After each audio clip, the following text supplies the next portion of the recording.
Hello, good morning, नमस्ते, सत श्री अकाल। मैं आप सबकी शालिमा। आप सबका स्वागत है मेरे यूट्यूब चैनल शालिमा एक खूबसूरत कहानी। और आप सुन रहे हैं क्या ये मोहब्बत है क्वेश्चन मार्क।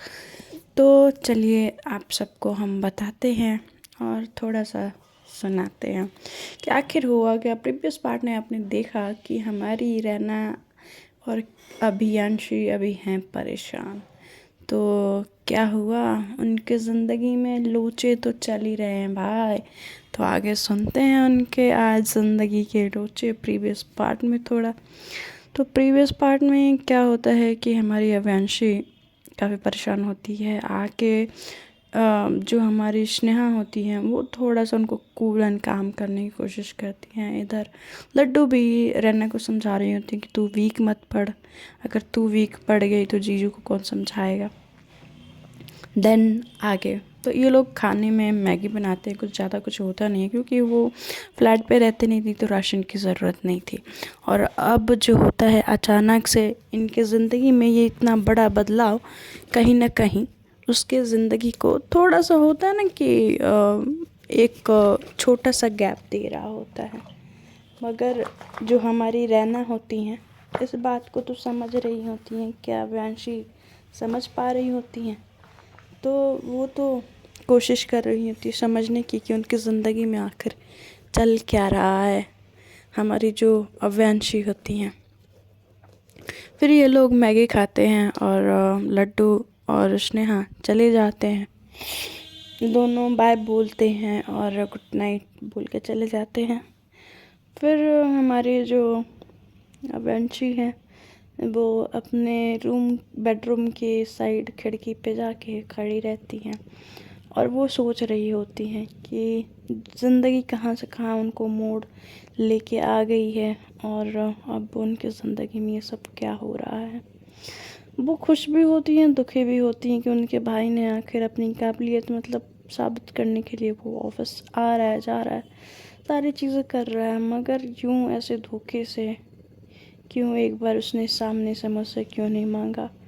अव्यांशी को ये मलाल होता है। तो अव्यांशी को इसे देख के रैना सब कुछ रिप्लेस करके आती हैं और उनको बैक हग करती हैं। उनके शोल्डर से अपने हाथों को कवर अप करते हुए ऊपर की तरफ ले जाती हैं और कहती हैं कि क्या हुआ जान, क्या सोच रहे हो। तो कहती है कि कुछ नहीं, कुछ तो लेकिन कुछ नहीं यार, मतलब आशीष भाई को चाहिए ही था तो वो मुझसे बोल देते हैं यार मैं सब कुछ दे देती, एक बार में ही दे देती, मगर इस तरीके से क्या ये सही तरीका है। तो कहती हैं कि वो उनको भी पता है कि वो सही नहीं किए हैं, इसीलिए तो वो नज़रें मिला के बात नहीं कर रहे हैं। तो कहते हैं कि ठीक है, उनकी ज़िंदगी है, उनकी ज़िंदगी में हम दखल नहीं दे सकते, मगर और वैसे भी उनका सारा चीज़ था, वो आखिर उन्हीं का तो था, मैं तो बस संभाल रही थी। बट मुझे इतना बुरा क्यों लग रहा है। अव्यांशी ये बात बोल रही होती है, रहना ये बात समझ रही होती है और वो कहती है कि कुछ नहीं, इधर देखो। उनको फिर अपने तरफ टर्न कराती है और उनके हाथों को जो नीचे होता है उनको उठा के अपने कमर पर रखती है और उनके आँखों में देखते कहती है कि आई लव यू। तो कहती है कि आई नो। तो कहती है कि मैंने आई लव यू बोला है। तो कहती हैं कि I know, I love you too बोलो। तो कहती हैं कि हाँ आई लव यू टू। नहीं नहीं नहीं, फील नहीं हुआ, थोड़ा प्यार से बोलो। तो मेरी जान आई लव यू टू। तो कहती हैं हाँ अभी ठीक है। और वो थोड़ा उनका मूड ठीक करने की कोशिश कर रही होती हैं और उनके लिप्स पे वो अचानक से किस कर देती हैं। तो थोड़ा सा व्यांशी झटके में होती हैं कि ये क्या हुआ। तो कहते हैं कि रन्ना। तो कहते हैं कि क्या। तो मतलब आपको किस करने का मन करेगा तो आप कर सकते हो, मेरे को मन करेगा तो मैं नहीं कर सकती। तो कहती हैं कि नहीं नहीं बिल्कुल नहीं, ऐसा मैंने कब कहा, तुम कर सकती हो, लो पूरा कर लो, अच्छे से कर लो। तो वो हंसते हुए बोलती है कि देखो ज़्यादा मौके पे चौका ना लगाओ। तो कहती हैं कि अच्छा मैं मौके पे चौका लगा रही हूँ। वो भागने लगती है कमरे में और ये इनके पीछे रना अव्यांशी भाग रही होती हैं। ये दोनों भागम भागी खेल रहे होते हैं और जैसे ही रना को पकड़ती हैं अव्यांशी, उनको गोद में उठा के पट पे रखती हैं। कहती कि आज तो तुम बच्चों फिर नहीं बचने वाली, सोच लो। तो कहती कि सोच लिया। और इस तरीके से थोड़ा सा वो रिलैक्स होती हैं और उनके मन में थोड़ा बहुत रना ने सुकून भर दिया होता है और वो उनके तरफ आ रही होती हैं। और उनको उनके मन में शांति थी कि रना उनके साथ है और जो भी होगा वो देख लेंगी, ठीक कर लेंगी, ये विश्वास होता है उनके अंदर। और वो उनके ऊपर आती हैं और उनके सबसे पहले नोज़ी पे किस करती हैं। जैसे उनके नोज़ी पे रना के किस करती हैं, रना की आंखें बंद हो जाती हैं। फिर वो उनके आइज़ पे किस करती हैं, फिर उनके फोरहेड पे, फिर उनके चिक पे किस करती हैं, फिर उनके दूसरे चिक पे करती हैं, फिर उनके चिन पे करती हैं, फिर उनके अपर लिप्स पे किस करती हैं, फिर लोअर लिप्स को किस करती हैं, फिर ऐसे ही इनके नेक पे किस करती हैं। किस करते हुए डीप जा रही होती हैं। वो फीलिंग दोनों को एक दूसरे के लिए महसूस करा रहा होता है कि वो एक दूसरे के लिए हैं। अगर कोई ना भी रहे तो वो उनके लिए हैं। रहना ये फील कराना चाहती हैं कि वो कभी अकेली नहीं पड़ेंगी। खैर, अपना फीलिंग अलग अलग होती है किसी अलग पर्सन के लिए, स्पेशली जो हमारे लाइफ में स्पेशल होता है। तो हमारी रहना काफ़ी खुश भी होती हैं और वो इनका ऐसे प्यार करना उनको थोड़ा शर्म भी आ रही होती है। मतलब वो मिक्स फीलिंग होती है कि वो कह रहा है। फिर इनका जो कार्यक्रम होता है वो शुरू रहता है और जो कपड़े रना ने डाल रखे होते हैं वो उसको रिमूव करती है और वो थोड़ा नेक लाइन से थोड़ा नीचे आके किस कर रही होती है और नेक लाइन से थोड़ा नीचे आके किस कर रही होती है। फिर अव्यांशी थोड़ा सा और नेक लाइन से थोड़ा और नीचे आती है, धीरे धीरे उसके अपर साइड मतलब उसके अपर पार्ट पे आती है और किस करती है। और किस करने के बाद वो जितना ज़्यादा एक्साइट करा सकती है उतना कराती है। फिर उसके बाद वो थोड़ा सा नीचे स्टमक एरिया की तरफ आती है, उधर किस करती है। मतलब बहुत अच्छे से उसके टच में ना वो प्यार फील हो रहा होता है प्यार के। फिर वो एब्डोमेन पे आती हैं और वो एरिया को बहुत अच्छे से किस करते हुए फिर लोअर पार्ट के एरिया पे आती है। फिर वो कपड़े को पूरे रिमूव कर देती है और फिर वो लोअर पार्ट को किस करते हुए वो इतना ज़्यादा एक्साइट होते हैं ना कि मतलब उनको समझ ही नहीं आता कि इतनी फीलिंग उभर के क्यों आ रही है। और एक लंबा वक्त तो नहीं कहेंगे मगर होता है ना कि एक प्यार की उम्मीद होती है, एक नीड होती है, उससे उसको वो प्यार मिलता है अव्यांशी को। और वो काफ़ी ज़्यादा खुश नहीं तो दुखी भी नहीं, वो उस वक्त उसको नीड होती है, परेशान होती है। तो वो इस प्यार में गुम ऐसे हो रही होती है कि जैसे वर्षों से उसको इस चीज़ की तलाश थी। और अव्यांशी ऐसे जब प्यार कर रही होती है रना को, रना भी काफ़ी ज़्यादा सपोर्टिव होती है, उसको बड़ा अच्छे से सपोर्ट कर रही होती है।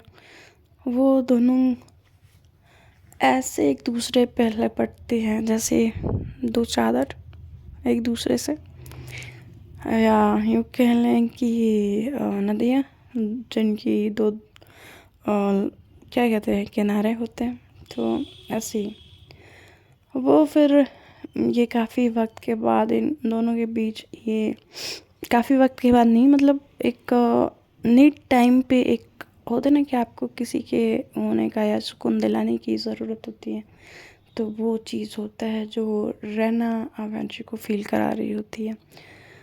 और काफ़ी देर इन दोनों का प्यार का सिलसिला जारी रहता है। फिर जब थकान लगती है तो अव्यांशी जो होती है वो रैना के ऊपर ही सो जाती है, और रैना अव्यांशी को ऐसे सोते हुए देख कहती है कि थैंक गॉड, कुछ देर के लिए ही सही आप अपने परेशानी से थोड़ा अलग तो रहे। और उनको ऐसे ही थोड़ा सा साइड करती है, क्योंकि सोने के बाद वेट थोड़ा हैवी लगता है, तो वो उनको साइड करती है, उनको कवर करती हैं और ख़ुद भी साइड करके सो जाती हैं। फिर उनकी सुबह होती है और जो हमारी अवंशी जो होती हैं वो सो रही होती हैं और रैना उनकी नींद खुल चुकी होती है। और उनको जैसे कि पहले आदत थी, वो जो पुराने घर में रह रहे थे बट अब यहाँ फ्लैट में, तो फिर उनको अचानक से याद आता है कि वो लोग अलग हैं। और फिर वो फ़ोन उठाती है और अपने सासू मॉम जाजी को फ़ोन लगाती है, दादा दादी को फ़ोन लगाती है, उनसे बात करती है किचन एरिया में जाके, क्योंकि कहीं अव्यांशी का नींद ना खुल जाए। फिर उसके बाद जो अव्यांशी होती है वो जगती है, जो धूप बाहर से कर्टन के द्वारा छनते हुए आ रही होती है उससे परेशान होकर जग जाती हैं और उठती हैं, कपड़े पहनती हैं और वो किचन एरिया की तरफ चली जाती है। वो जाके देखती हैं कि रैना बनाने की कुछ तैयारी कर रही होती हैं, तो वो आती हैं और उनको बैक हग करती हैं, उनके नेक पे किस करती हैं और फिर से उनके नेक पे कुछ नए निशान दिखते हैं, तो वो उनको सॉरी बोलती हैं, कहती हैं कि सॉरी यार, मुझे पता ही नहीं चलता। तो कहती हैं कि कोई बात नहीं, क्या हो गया। तो कहती हैं कि आज आप फ्रेश नहीं हुए, तो कहती हैं कि आज कोई जल्दी नहीं है ना, इसलिए। तो कहती हैं ऐसे कैसे जल्दी नहीं है, आपको आज भी ऑफिस जाना है, चलो तैयार हो। तो कहती हैं यार रहना, आज रहने दो ना, आज नहीं जाना। तो कहती हैं कि नहीं, ऐसा तो आप रोज़ चले जाते हो, आपको बोलने की ज़रूरत नहीं पड़ती, आप घर पे रुकते नहीं, मेरे बोलने के बाद भी नहीं रुकते, आज क्या हो गया कि आपको ऑफिस नहीं जाना। कह रही होती हैं कि बस ऐसे ही नहीं जाना, आज रहने दो। तो कहती हैं कि नहीं, जाना पड़ेगा। वो ज़बरदस्ती उनको वॉशरूम की तरफ ले जाती हैं और उनको नहाने को बोलती हैं, उनके कपड़े देती हैं, कहते हैं ठीक है मैं आती हूँ।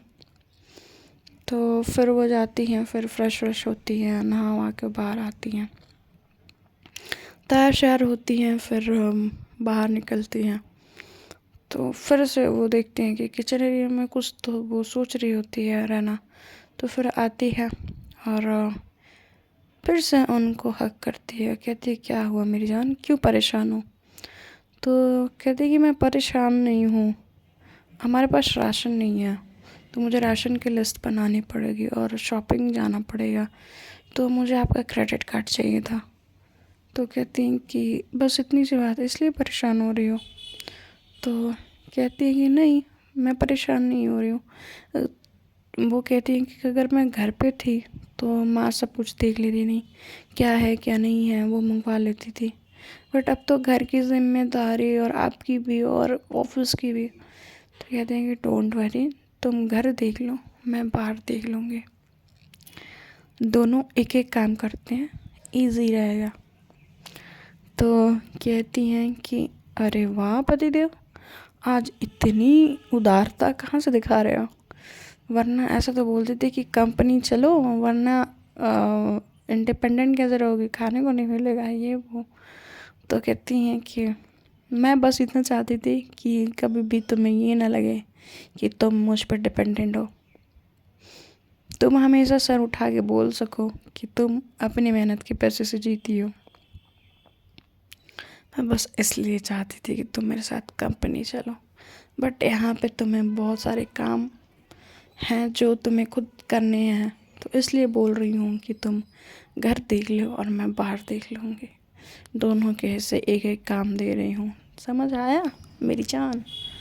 तो कहती हैं कि हाँ हाँ आप समझाओ और समझना है। चलो आप वहाँ टेबल पे बैठो, और आज आपको कुछ ज़्यादा नहीं मिलेगा, आज ऑमलेट और कॉफ़ी है, आपको यही खाने को मिलेगा। तो कहते हैं कि ठीक है, कोई ना, लाओ। फिर वो उठती है और वहाँ से मतलब जाती है और बैठती है डाइनिंग टेबल पे और नाश्ता करती है। नाश्ता करने के बाद वो जो रना को बोलती है बाय, और अपना लैपटॉप बैग उठाती है और वो ऑफिस की तरफ निकल जाती है। और उसका जो ऑफिस होता है, जो देव मेंशन, मतलब जो देव मेंशन होता है, देव जो फैमिली बिजनेस होता है, वो तो उसके फ्लोर मतलब जाते ही था, मगर जो उसकी नानी का जो बिजनेस था वो थोड़ा वहाँ से दूर था, तो थोड़ा उसको सफ़र करके वहाँ से जाना होता था। तो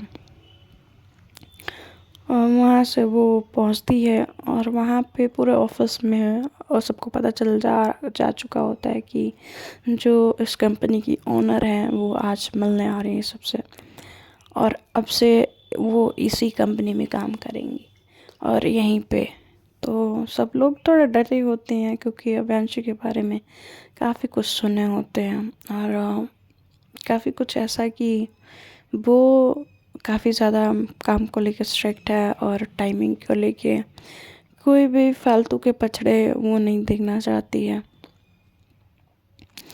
तो वहाँ पे वो जाती है, तो वहाँ पे उसका कुछ सोचने और समझने के बाद वो कंपनी में एंटर करती है, और लेफ़्ट में जैसे ही एंटर करती है उसकी स्वैग मतलब आँखों पे चश्मा और पोनी, फिर सूट, हाथ में लैपटॉप बैग, मतलब उस एक हाथ में फ़ोन, उस बात को क्लियर कर रहा होता है कि ये अभियांशु सिंह देव है।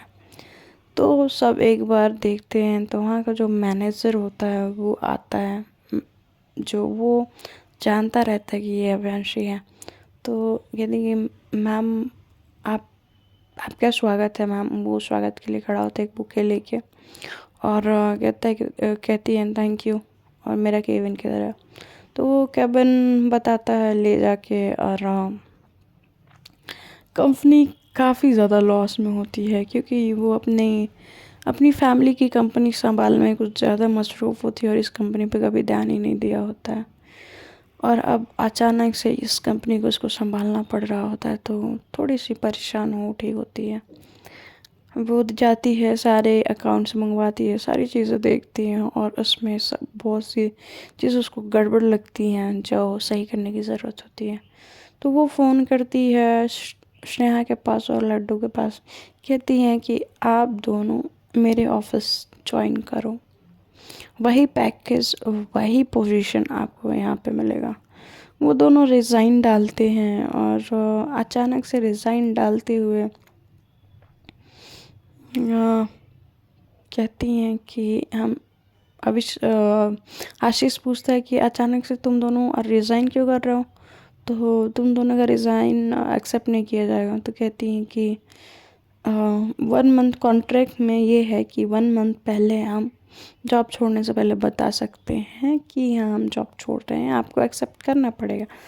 तो कहते हैं कि ठीक है। उन दोनों का रिज़ाइन एक्सेप्ट हो जाता है, और वंशी को 1 महीने तक रुकने को बोलते हैं, कहती हैं ठीक है। और इधर जो हमारी वंशी होती है वो काफ़ी परेशान होती हैं, इधर हमारी रहना परेशान होती हैं, वो लिस्ट को लेके सब कुछ को लेके काफ़ी परेशान होती हैं। इधर उनके फ्लैट पे नॉक होता है, वो जाती हैं, दरवाज़ा खोलती हैं तो कोई और नहीं जया जी होती हैं। जया जी को देखती है, वो उस जो नौकर होते हैं वो सारा सामान ला के रखते हैं कि देखिए बेटा ये मुझे पता था कि तुम राशन क्या करोगी, कैसे करोगी, तुम्हें पता नहीं है, तो इसलिए। कहती माँ आप आइए ना, अंदर आइए। और अंदर उनको बुलाती बैठाती है, पानी ला के देती है और कहती है कि माँ मैं आपके लिए चाय बनाती हूँ। तो कहती हैं कि नहीं बेटा। तो कहती कि नहीं माँ मैं लेके आती हूँ। वो बनाती है और बात कर रही होती है, क्योंकि किचन और बालकनी का जो हॉल एरिया होता है वो सेम जगह पे होता है। तो कहती है कि माँ आपको कैसे पता चला कि ये सब की मुझे ज़रूरत है। तो कहती हैं कि मैं माँ हूँ बेटा, मुझे सब पता है कि बच्चों को किस बात की ज़रूरत है। तो वो आती हैं और कहती हैं कि थैंक यू माँ, पर मैं ये सब नहीं ले सकती, कहीं आशीष भैया इस बात के लेकर भी। तो कहती हैं कि कुछ नहीं होगा, आशीष से ज़्यादा मेरा अधिकार है, मेरे पति का है वो घर। वही तो बात है माँ, मेरे पति ने अभी शुरू किया है, तो मैं चाहती हूँ कि जो भी मैं करूँ, क्योंकि ये घर भी मेरे पति का है और मैं चाहती हूँ इस घर में सारी चीज़ें मेरे पति की हो। कल को मैं मौका आशीष भैया को नहीं देना चाहती कि उनकी मदद से वैंशी संभले। जो मान और प्रतिष्ठा उन्होंने कमाया है मैं उसको बना के रखना चाहती हूँ माँ। तो कहती ठीक है मैं नहीं लेके आऊँगी ये वैंशी रहना, अभी फ़िलहाल रख लो। और मैं अब तुम्हें बता देती हूँ कि घर की क्या क्या चीज़ें इनिशियल होती हैं। वो बताती हैं, रहना बड़े ध्यान से सुनती हैं, क्योंकि अब एक नई जिम्मेदारी होती है उनको संभालने की। वो संभालती भी बहुत अच्छे से हैं। और कुछ वक्त ऐसी ज़िंदगी उन दोनों की चल रही होती। अव्यांशी और रैना ऑफिस जाती, अव्यांशी ऑफिस जाती, रैना घर संभालती, सारी चीज़ें बहुत स्मूथ चल रही होती हैं। कहीं ना कहीं कंपनी को लेके रैना देखती कि अव्यांशी काफ़ी परेशान है, काफ़ी ज़्यादा उसके फेस पे परेशानियाँ दिख रही होती हैं। अचानक से एक दिन वो ऑफिस जाती है, सुबह तैयार श्यार होके ऑफिस जाने के लिए निकलती है। वो रैना को बिना बताए ऑफिस निकल जाती है। इन दोनों में इस दौरान थोड़ा बहुत बातचीत कम हो गई होती है और रैना जब सो जाती वेट करते करते अव्यांशी आती, अव्यांशी सोती और फिर रैना के जगने से पहले ही निकल जाती। उनकी ज़िंदगी मतलब एक दूसरे से बात, इतना कम्युनिकेशन गैप हो गया था कि वो बात तक नहीं कर पा रहे थे एक दूसरे से। वो जब भी कॉल करती अव्यांशी उठा नहीं पाती या अव्यांशी कॉल बैक नहीं लगा पाती। ज़िंदगी में एक तूफ़ान सी उठ रही होती है, या यूँ कह लें कि ज़्यादा दूरी भी अच्छी नहीं होती वहाँ। तो हमारी अव्यांशी जो होती हैं वो अपनी कंपनी को लेकर काफ़ी परेशान होती हैं। देखते हैं आगे क्या होता है फ्रेंड्स।